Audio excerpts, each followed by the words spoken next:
Good morning. I'm wondering, have you ever told some of your life story? Just a slither of what you've seen and experienced can be a really nerve-wracking thing to put out into the world at the whim of others and their opinions. But a New South Wales filmmaker is hoping to start a conversation about something that connects him with people like Appledy from the Black Eyed Peas, but also others around the world who maybe aren't as well known. He's here to tell you all about it this morning. Matt Morris, good morning. Good morning, Kai. How are you? Good, thanks. Hey, we were just talking how your finger sort of hovered over the button as you were about to hit publish. What were those emotions when it was ready to go and you were deciding whether you'd put this documentary out into the world?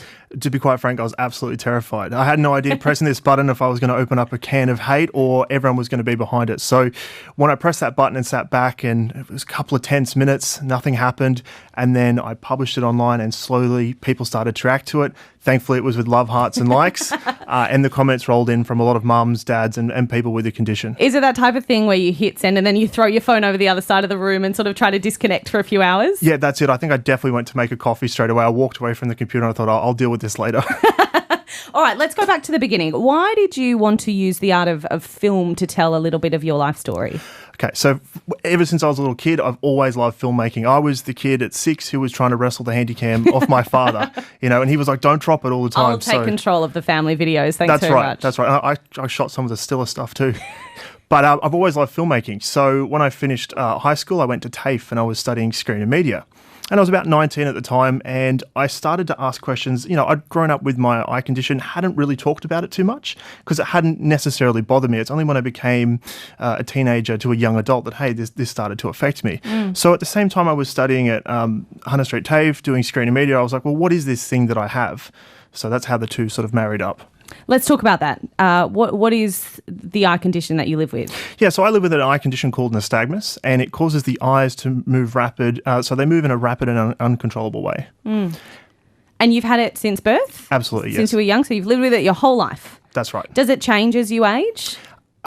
In general, your eyes can deteriorate, but nystagmus is quite stable in the way it affects you. When you were growing up, did you know anyone else living with this? Absolutely not. I was alone in that sense. There was no one else in the community that really had it, and there was only other one. There was only other one guy that I knew that had it, and he's a musician in Newcastle called Connor, but he was also blind, so we couldn't really share too much sort of thing because we had very different experiences. Yes, same word in the diagnosis, but very different lived experiences. That's right, yeah.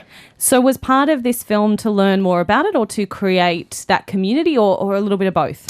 So, yeah, the film was about sort of creating an assessment for me, but at the same time I had an opportunity to really explore what the condition was. And I didn't know very much about it myself. So it was sort of, hey, how can I make this thing that can help me and help others at the same time? Isn't that funny sometimes, something that you're living with, it's like, oh, well, I'm just living with it, I'm getting on with it, and I don't need to know much about it. What was the thing that surprised you most as you researched this? Yeah, what surprised me is I started to post in some online groups and immediately parents gravitated to me, and I was inundated with messages, and they were all asking the same question: what is life like with nystagmus? So at that point I realized, hey, I think I might have something that's valuable here. Because they were asking because they wanted to have a little bit more empathy and understanding for their kids? That's right, yeah. Their children have it, and I think at the end of the day they just want to know what their children's life might be like. And I thought, well, hey, people with nystagmus have this valuable insight. We might not have the medical information or the medical expertise, but we certainly have the lived experience. Is there a challenge for you visually telling a story like this? In terms of budgetary, yeah, absolutely. But no, I feel the smartphone and filmmaking, it's so funny because a lot of people with eye conditions are in media or broadcast. And I think for me, the camera allows me to tell a story that I can't necessarily see with my own eyes. Yeah. See, I'm interested in that because, we talk a lot about inclusivity around disabilities and people living with disability. And when someone is vision impaired, they can't always see things. So did you ever think about other ways of telling this story, or for you, your passion for film overrode everything else? I'll stop at nothing for film. So, if there's a day when I can't see, I'll still be, writing scripts or something like that. But that was the beauty of the way we shot this film, is it was really personal. Personal. We didn't rock up with a film crew. I mean, I couldn't afford one. Yeah. So you are the film crew. That's right. And the smartphone allowed these people to jump in there, and they were able to do it from their bedroom, from their lounge room, wherever they felt comfortable in their own space. They had control, and I think that's really what helped us tell this story. Yeah. Did you expect to connect with so many people from around the world as part of this project? Absolutely not.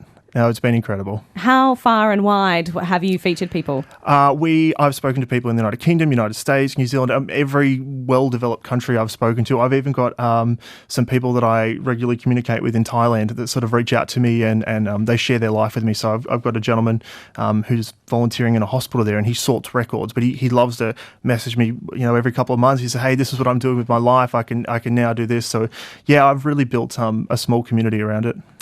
How are you staying connected with that community and with some of those people who are starting to reach out to you? Social media is the key to that. Yeah. And we just have social media channels across all the major platforms.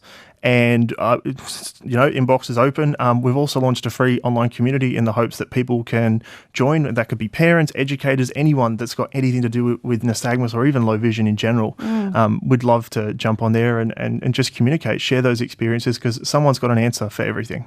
Seeing the response to this story that is quite personal for you, that's quite unique as well when it comes to a very specific condition, what does it say to you about the hunger that we have to see more stories of diversity of disability told in our communities? Absolutely. I didn't know there was a need for this story to be told, but seeing the response out of people, if you just give people an opportunity to speak, you build it, they will come. So when I was just a film student and I didn't know what I was in for. I pressed the buttons and then all of a sudden my website went down, everything crashed. Really? Yeah, you were like tick-a-tech. Yeah, that's it. Yeah, just minus the budget.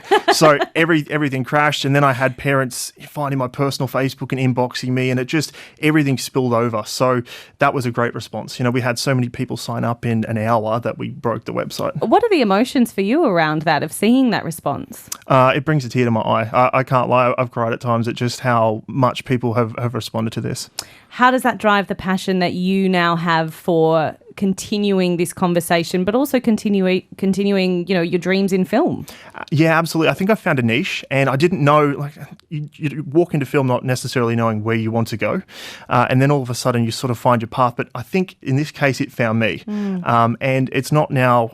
I said, hey, we might make a film, but now I almost owe it to the people to make a second film and to follow up. Yeah, but even just that idea of storytelling from that different perspective as well. Film is such a broad term for such a very big industry at the moment. So finding that niche is pretty special. Absolutely. It's been really great to find out a little bit more about this. What is next? What is next for you? So next for me, I love broadcast and film, so hopefully I'm going to, in a personal level, pursue a career in it. But I think we're looking at maybe a second film down the track. We're finding more and more out, we know a lot about sort of how it can affect people, but what I'm hearing a lot more is the socioeconomic impact it has on people.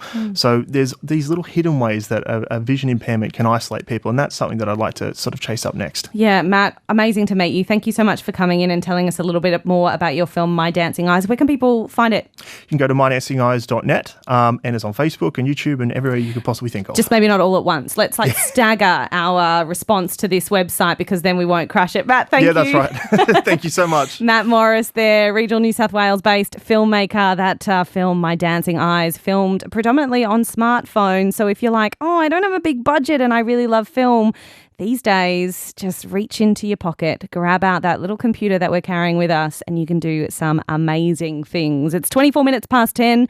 You're with Kaya Handley on ABC Newcastle and New South Wales. This is